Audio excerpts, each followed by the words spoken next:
I don't know if y'all realize that, but we get into a point where, in regards to herpes and the experiences that people share about their diagnosis, I'm very confident in just saying that we've covered everything. Like, I don't necessarily know how to begin to ask these same questions in a way that is going to produce the answer that you may have come here looking for. And I know for many people, you may not even know what question you want answered. And along the way of listening, you start to have answers to things that you may not have even thought to question yet. So that when it does surface in your mind, a common response would be, oh, I didn't even think about that. Right. So with that in mind, ask yourself, what are you here for now? If you're someone who's listened from episode 1 and you've made it to this point, where are you versus where you were when you started? Are you in a different place? Do you feel more confident? Do you feel more knowledgeable? Do you feel equipped to navigate the stigma?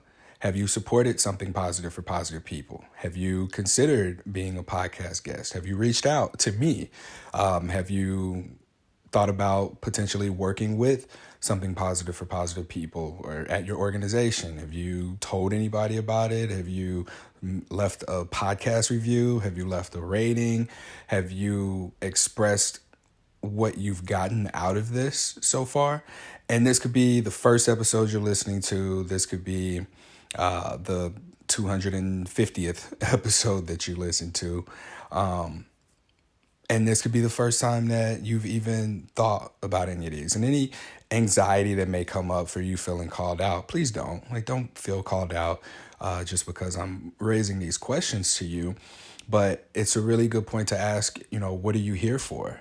What are you getting out of constant consumption of this content?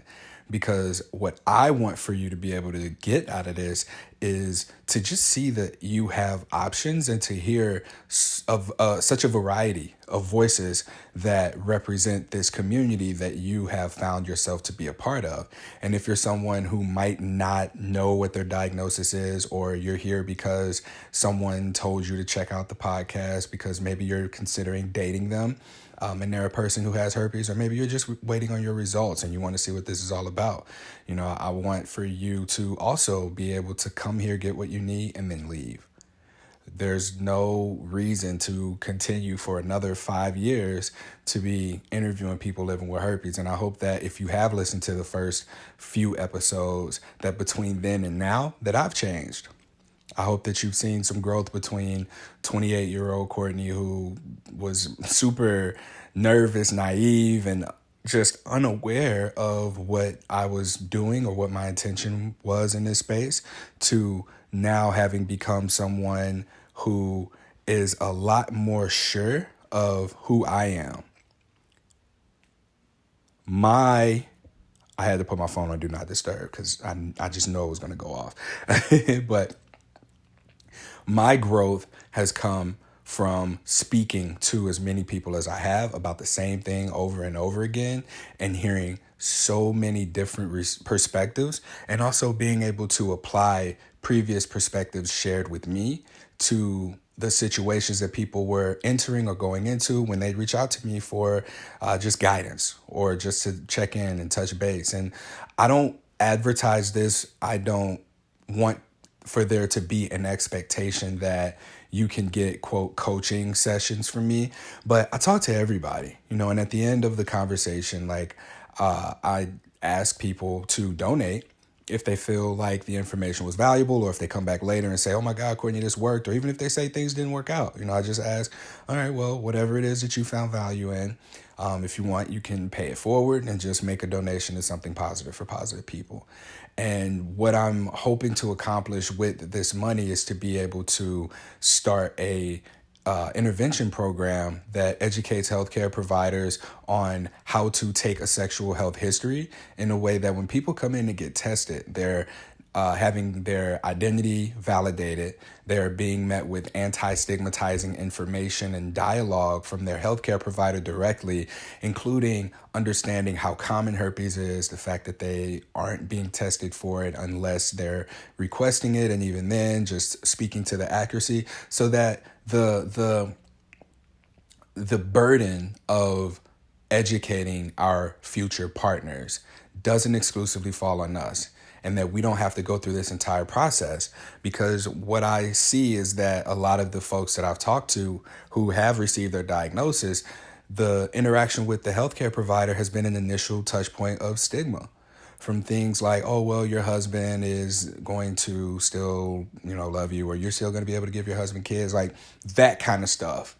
And, oh, you just, should find somebody else who has it, right? We can imagine some of the worst things that have been said to us and others and just go from there. But the overall intention now of something positive is to not eradicate or end or destroy stigma, all these violent terms. What I want to do is empower people to have the options that are available to them in order to navigate the stigma. And one of the ways that I want to do that is by partnering with healthcare organizations and clinicians and medical facilities where someone may come in and receive a positive diagnosis, or someone may go in to get STI testing done.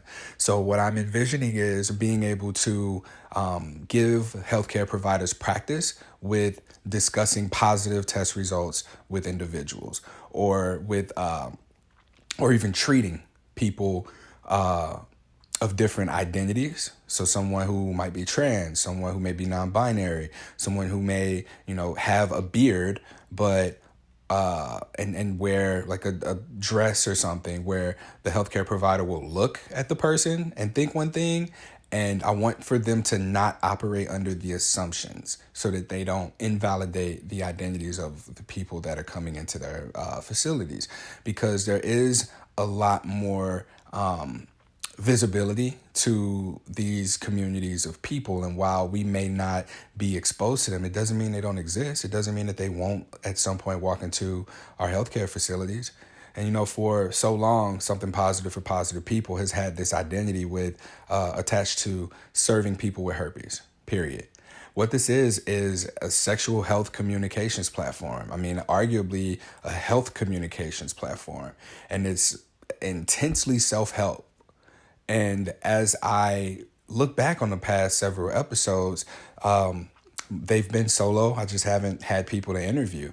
And it's just been me kind of talking about my experience as a person with herpes, and just demonstrating by putting my healing, my life out loud on display to people, just from interactions I have with people that I'm dating on dating apps, and dealing with the trauma of my family, being in therapy, having moved across the country, running a business, being a Black man during a time where, being a man is now having a lot of different ideas like flung at it, and it's being dissected and pulled apart, all to me just challenging myself and asking myself the questions about what it means to exist, and what it means to exist in the way that I do exist. And I'm bringing people of various walks of life into this space in order to give us the dialect of different communities of people on how to navigate communicating about our sexual health status, our health status, our preferences, our boundaries, our relationships intentions, and our ability to navigate and exit abusive and healthy relationship dynamics.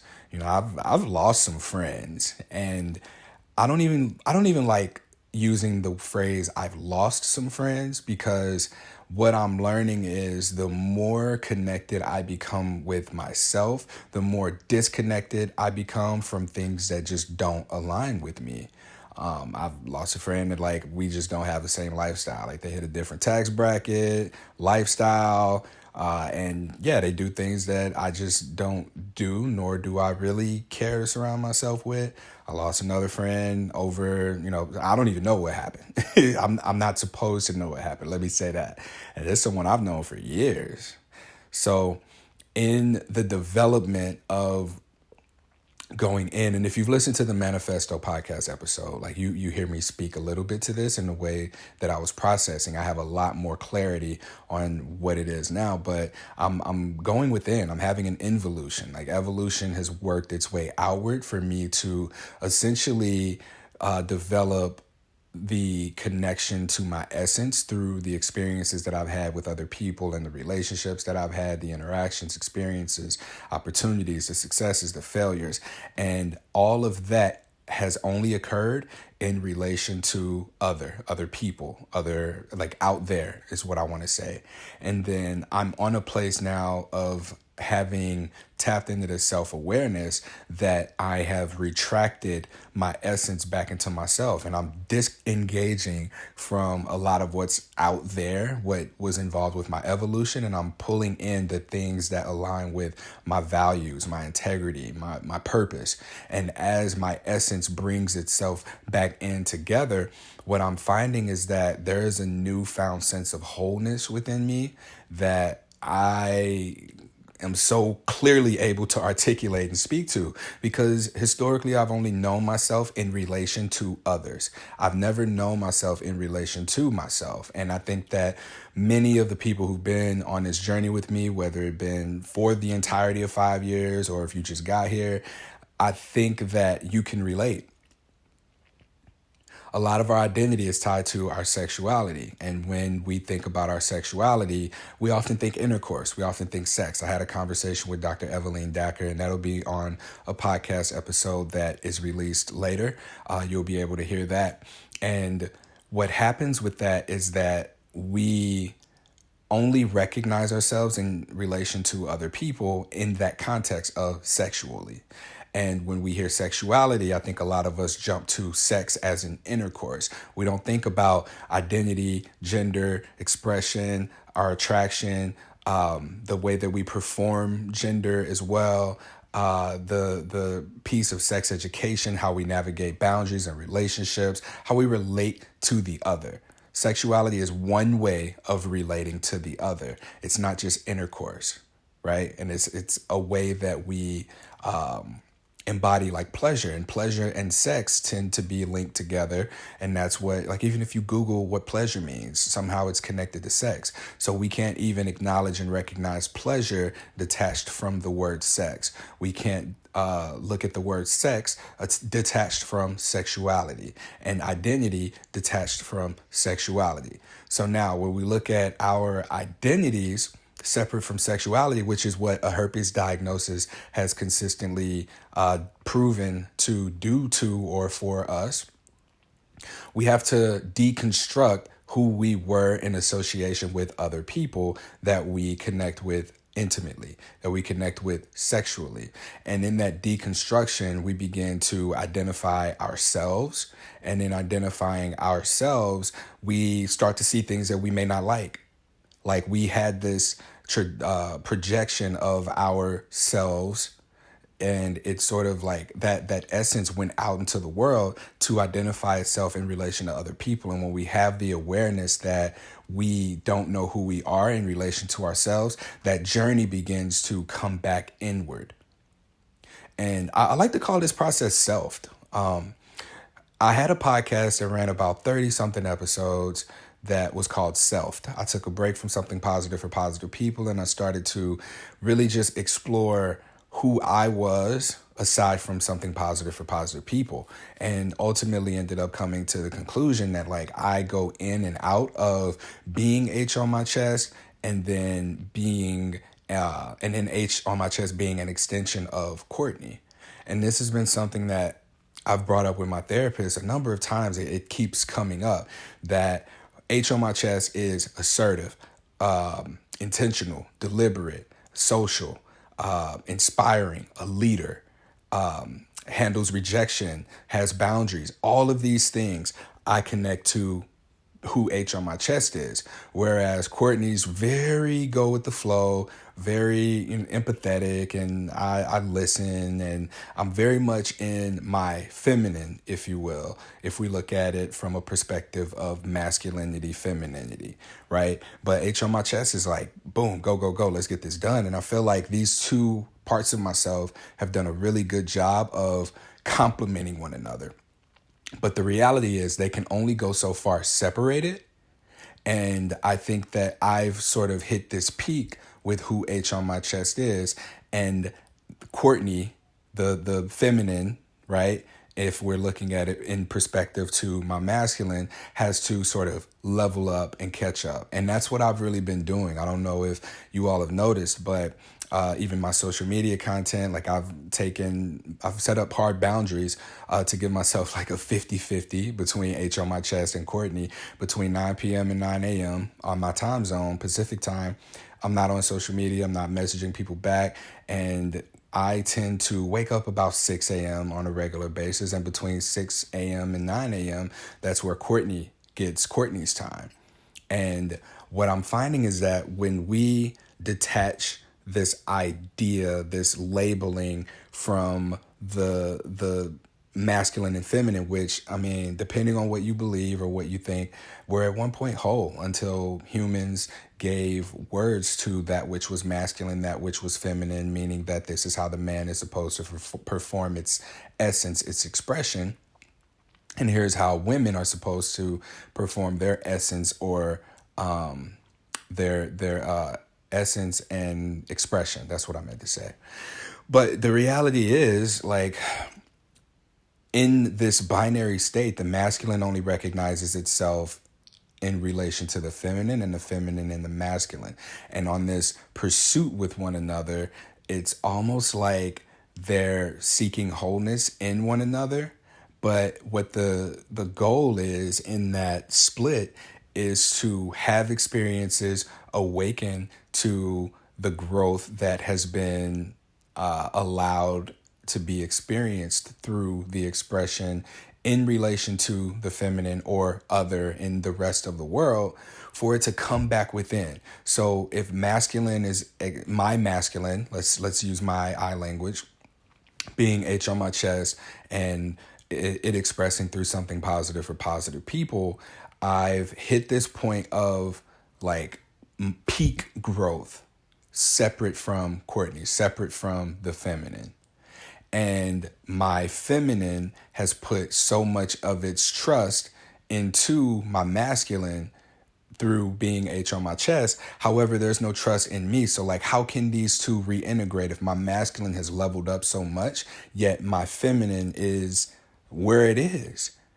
It's not like I recognize myself in relation to other, like I'm a heterosexual man, heterosexual man. And I know that my relationships with women, my relationship to the feminine is like, I have found myself to be extremely relatable to them. This can have to do with me being raised primarily by a woman who made me, not want to be like my dad. It could be like this, the fact that I am emotionally aware and in tune with what's happening around me. Women tend to be more expressive emotionally, so therefore we can connect, but it's not in the way that I inherently at my core want to be connected with them. I don't know. It could be a number of factors, but I recognize that in order for me to integrate, like I can't, they're not able to. So like the analogy here is when we look at the masculine, feminine, we think man, woman, we think that when these two come together, what happens is that there's the ultimate sense of creation, the creation of new life. My masculine, my feminine have separated. My masculine has separated and created on its own a sexual health communication platform that arguably is saving lives, therefore inherently giving people the opportunities to create for themselves as well. And then when you look at what my feminine has created, it's like taking the crumbs of my masculine and experiencing like small pleasures. What I believe happens is when I'm able to level up my feminine, as I have been lately, more so by being more taking that inside, like I'm emotionally checking myself. I'm looking at my masculinity not from a lens of femininity, but from a lens of vulnerability. And being vulnerable has historically not been something that the masculine is allowed to do or given permission to do, but it was the feminine in me, by our language and definitions, that allow for me to vulnerably reach out to my mom, reach out to my dad, and ask them to validate me. And I think that that's something that has leveled up my feminine, that's leveled up Courtney in a way to where I'm more of a match for my masculine. If you or someone you know watches Dragon Ball Z, Goku and Vegeta are the two main like good guys of the show. They didn't start that way. They were very not in sync, but they fuse. Like they do a little dance and they fuse together and they form more of an ultimate warrior. And if they're not in sync, if they don't perform this dance individually and then connect perfectly with their fingertips touching, then they don't fuse well. They don't make the ultimate warrior. In fact, their power levels like decrease significantly if they're off by any bit and don't match. That's where I feel there's this like barrier between me being able to consistently be H on my chest versus me consistently being Courtney. Like I phase in and out and there's a little bit of a conflict and they're not able to connect, and I try to bring them together. And when I've tried in the past, it's not worked out successfully. You know, of course there's like spurts of inspiration and like, oh man, this works. But I'll see it in like relationships, like not really progressing in a way that I feel like they should. And I see it in my ability to be social or inability to be social where that mismatch occurs. So my masculine has leveled up to a point where my feminine has not. And as I involve or I have my involution as Courtney, being able to explore the depths of my trauma, my emotions, my triggers, why I respond to things the way that I do, why I feel the way I feel about the things that I do, I have evolved internally on the inside. And I use the word involution, and you'll hear me say involve. And I hate that involve means means what it does, like when someone else is involved in the thing, because this is an involving internally. I'm evolving internally. Wow, I'm butchering this. But I'm seeing that because of the vulnerability, which has historically been a feminine thing, like my masculine, I've been able to look at that and really understand it and challenge it more, because I've leveled up my feminine. So now my masculine and my feminine are able to recognize and see one another. They've leveled up individually to where when they reconnect, this is going to create a whole new level of integration. And like, if we look at whatever you believe about the origins of the universe, right? Everything was together, connected. There was no need for language. We call it the unspoken, the unnamed. And I believe that out of boredom, this shit just split up. It was like, I'm bored. And it began to experience itself and experience itself in another. So this othering that happened one time has had a trickle effect into our reality through this illusion of separateness and separation in our bodies. And we continue to like slap labels and identities on things, you know, and there's usefulness to it because we simplify, we make ourselves visible to others that are like us. But what that does is further differentiate, like it further others in a way. And when I split down, you know, or try and break it down to the core, what language I find to be most useful is descriptive language, language that uses verbs to describe things. You know, when you say that someone is relaxed or someone is very calming, we're describing them, but we're not labeling them. And the less labeling we can do for ourselves, the more we get to the core of our essence, that connectedness, that allness, right? That wholeness. So my masculine, my feminine have found wholeness within themselves. And it's going to be an ongoing process, but I'm feeling like it's more matching to a point where I can integrate the two and allow for there to not be a separation between H on my chest and Courtney brain. Because I manifested H on my chest as a result of the over calibration of femininity in Courtney, the feminine traits, if you will. So much of that manifested who H on my chest is.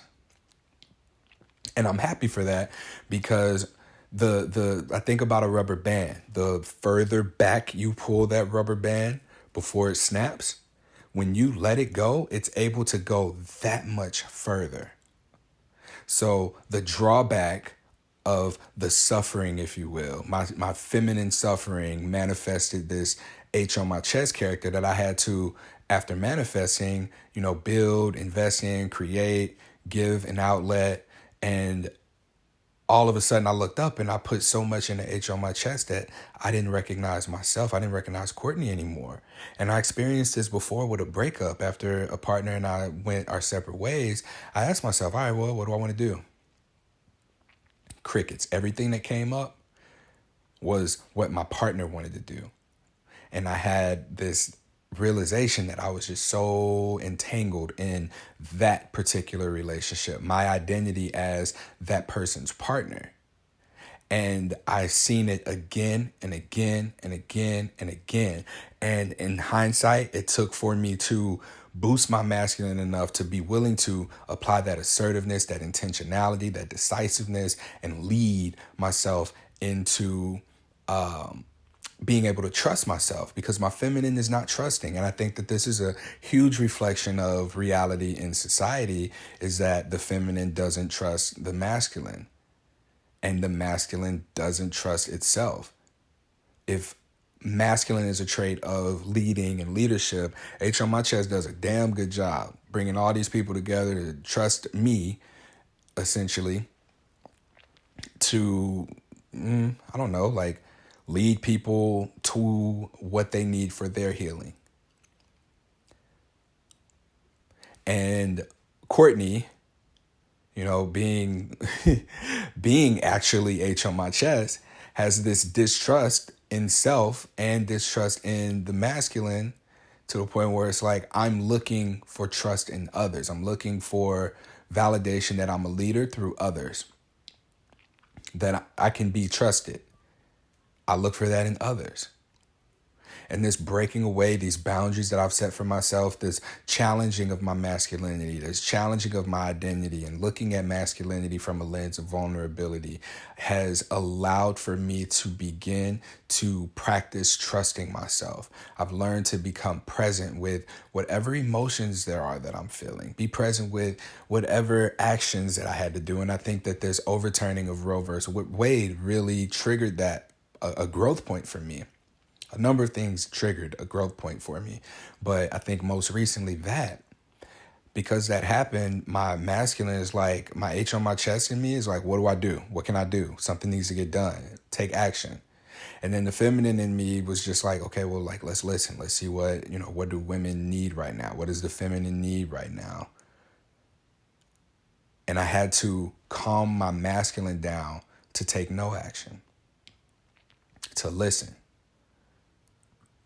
And what I ultimately was able to learn from listening was that there's just not a trust in the masculine. I've seen so many women who posted, for all the men who are being quiet right now, like, I see you, like, I see how quiet you are. And the masculine's over here like, well, I don't know what to do. Like, any action seems like the wrong action. And that comes from a distrust in self, because when the masculine knows what is right, it should be able to lead. It should be able to say and do and take action. And part of this vulnerability lens was knowing that I had to shut up for a minute and listen and hold space, and not offer to just try and fix this, or be like, okay, well, here's what we're going to do. I'll just always wear a condom. I'll always pull out. I won't ejaculate in you. If we need to, we can drive to another state. Like, those are the practical things that I thought.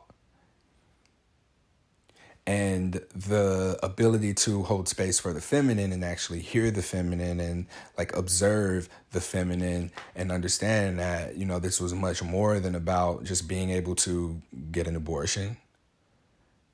It's about rights. This is about like perpetuating this idea that the feminine cannot trust the masculine. And the decision of the feminine was made on behalf of the masculine for whatever reason. Like, it doesn't make sense. But this was something that triggered that for me, and I don't know that had that not happened, that this thought process would have triggered for me as fast, because that is an intense, like there was a shift in the world, like an activation, like a global trigger, even though, yeah, this affects the United States, but like other people are going to and have modeled, what's done here. Ain't no telling how long. But what I want for people to come here, I want people to get what they need, and I want them to leave. If you stay here, it means that perhaps you have not been applying what it is that is being taught here. And so I'm hoping that my further expressions, examples of my life can offer to you what this experience has been offering to me. This is not me saying goodbye by any means. Like I'm just to make that clear. This isn't I'm done podcasting. No, I love podcasting. I'm having a great time doing it. And what I'm finding is that people are actually getting a lot more from the solo podcast episodes, or at least telling me that they're getting more out of these than I've heard from people in regards to podcast episodes where I'm interviewing someone about herpes. And just taking it back, this whole aspect of self, like I'm using self as a definition of the acquiring a connection and awareness to your essence that was all at one point, all that which is undefined. It's been whole. Like we get into our bodies and we waking up as whatever babies, and then we grow up and we have these experiences, we evolve, our bodies change, going through their natural course of developing into a body, and our experiences hit a certain point, and then we awaken, and our awakening to consciousness and the essence of ourselves, we look for fulfillment. And once we recognize that a lot of what's been happening, a lot of what's around us is not necessarily fulfilling, we enter this state of chaos and suffering, and we try to find ourselves in places to be happy. We look for pleasure and we pursue pleasure. And what I think the reality is that we have to surrender to the retraction. Like there's an expansion that occurs naturally of our essence into the world, and it goes through this retraction phase. And as it retracts inside of us, again, masculine, feminine, going within itself without its relation to the world around it, we begin to see ourselves how we see ourselves. And we can either get out of our way, or we can be resistant and put up the obstacles in a way that will prevent us from seeing ourselves, that'll prevent us from becoming self, because that's what it is. I think that the self has split itself, split itself. The self split into masculine, feminine. And having split into masculine, feminine, what ended up occurring was this separation, this binary, the separation, the binary, this labeling and naming of verbs and actions and qualities and traits that should be applied to one or the other, and not and the other. And what life is just like an unlearning of that, and unlabeling and unidentifying, to get to the point where none of that matters. We realize that everything's connected. We recognize our power in our thoughts, our beliefs, our behaviors, our actions, our expression. And once we get selfed, the unlabeling, unraveling, unidentifying from the expectations of our relationships to others, and we can just being. Even that is a word slapped onto wholeness and the all connected. But it's where we have to get to. And we use this language in order to embody actions and values that we can live by, these codes that we can live by with integrity that aligns with our truth. Because the truth is, we are all connected. The truth is, there was a source, is a source. And the essence of that source exists in us all. And it's just uniquely expressing itself through our bodies, through our actions, our creativity. And we get real creative, once we come to that point of drawing our essence back within us from it being out there into the world only to recognize and acknowledge itself in relation to the other. So when it's within and we see ourselves as we are, we see our truth, we begin to express that. Becoming self is an unothering. It's self-education, self-discovery, self-exploration, self-awareness, self-experience, self-expression.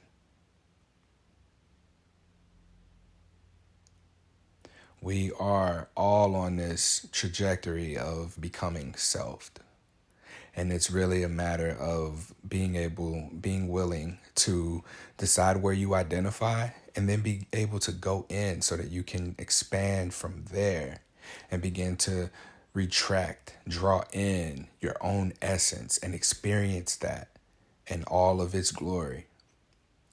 And what you'll notice is just a reintegration into wholeness. The whole idea of separation it's an illusion. We're here to be able to experience others and experience ourselves in the experience of others. So without that split, without that othering, we wouldn't be able to grow. We wouldn't be able to heal. We wouldn't be able to expand. And that's what we're doing right here. That's why we're here on this earth. Unfortunately, we just forgot. But there's a remembering occurring through this process of becoming self.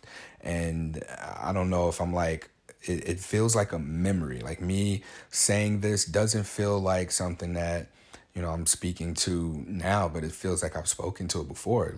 Think about how many times I've stuttered or said, or paused and been or tried to fumble through this podcast. This shit is flowing through me naturally. I don't even know where it's coming from. I journaled earlier, and let me see, what did I say? I don't think I'm going to read this whole thing, but a lot of what I said was what I wrote down on this paper. The question was just, who am I now on July 3rd, 2022? And I just really spoke to this whole aspect of performing identity and working my way back into self being whole. You're not only whole in relation to that which you've split apart from. You are whole within yourself. And if you have chosen to separate and split yourself into, someone who can perform tasks and someone who, needs help performing tasks, then you're on a path of going in within both of those identities. And there's a perfect analogy is Moon Knight on Disney Plus. It's a Marvel show. If you haven't watched it, watch it. But the main character has multiple personalities. Mark, Steven. You get to a point where you learn that Mark had to create Steven for a reason because Mark wasn't able to do what Steven does. And I think that that's what I've done. As H on my chest, I can't tell you how many rejections I've experienced. As Courtney, I can't tell you how many rejections I haven't experienced because I haven't had the opportunities to do so. I wouldn't even put myself in a position to experience rejection. And because of my ability to see myself in relation to the other and also see the other, there are things that I now know that I can be better at. I can do better. I like these things about Courtney. I like these things about H on my chest. What will happen if I start to go into the extremes of exploring those things within myself and then be able to bring those together? What would happen? There would be a newfound sense of wholeness, one that was not achievable just by remaining whole. So it took for this separation and experiencing in order to reintegrate. And when we all get to a point of reintegration, we will experience a whole new level of wholeness, a whole new level of experiencing the masculine, experiencing the feminine, experiencing what it is to be selfed.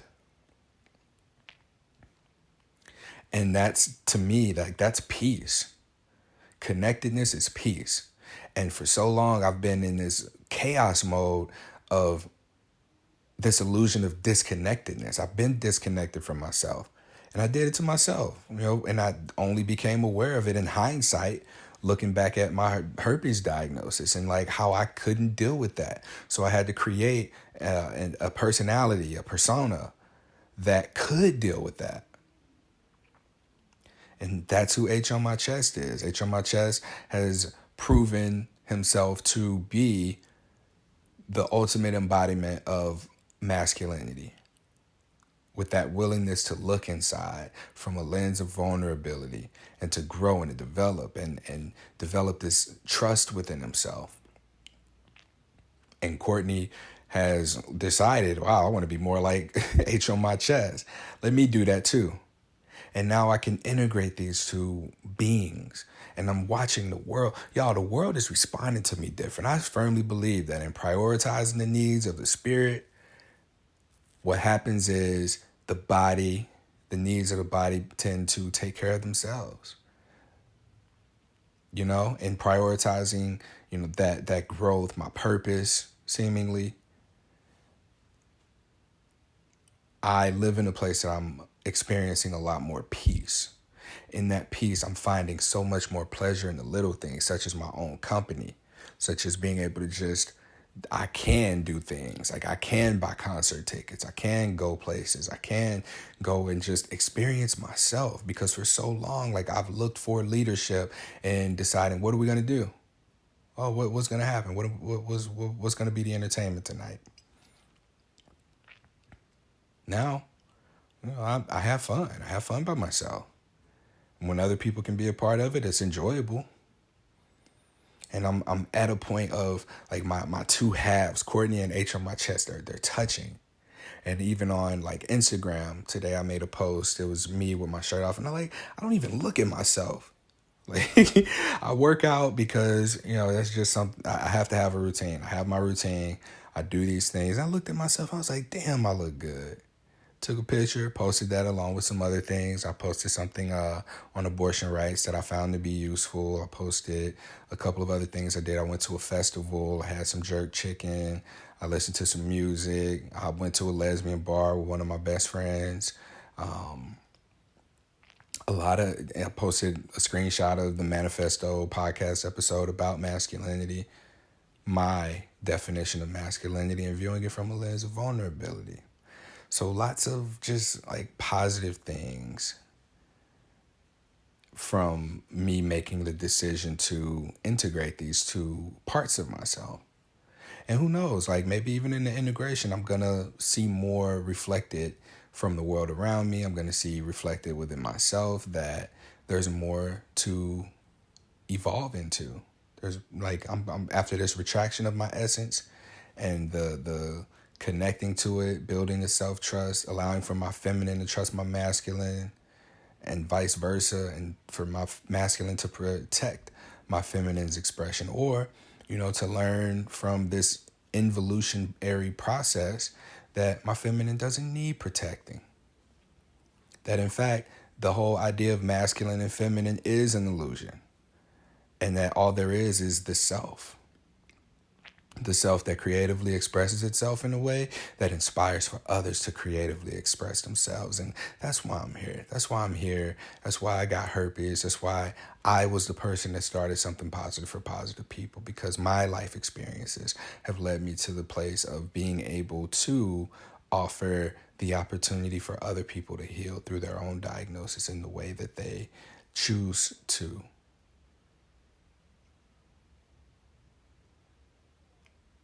So that's what I'm going for. If you don't know why you're here, I hope that helps you with answering some of those questions about why you're here, or about why you think you might be here. Because there's this selfness, this self, this integration. This is great. I can't wait to see what happens next.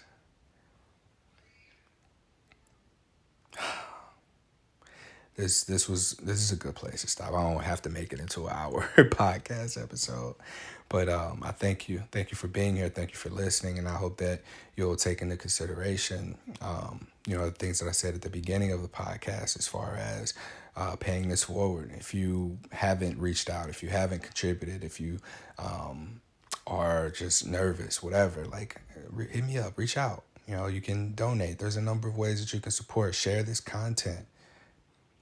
Because once we get to a point of being able to reconnect to our identities in relation to ourselves, we then become the kind of people who can better connect with others.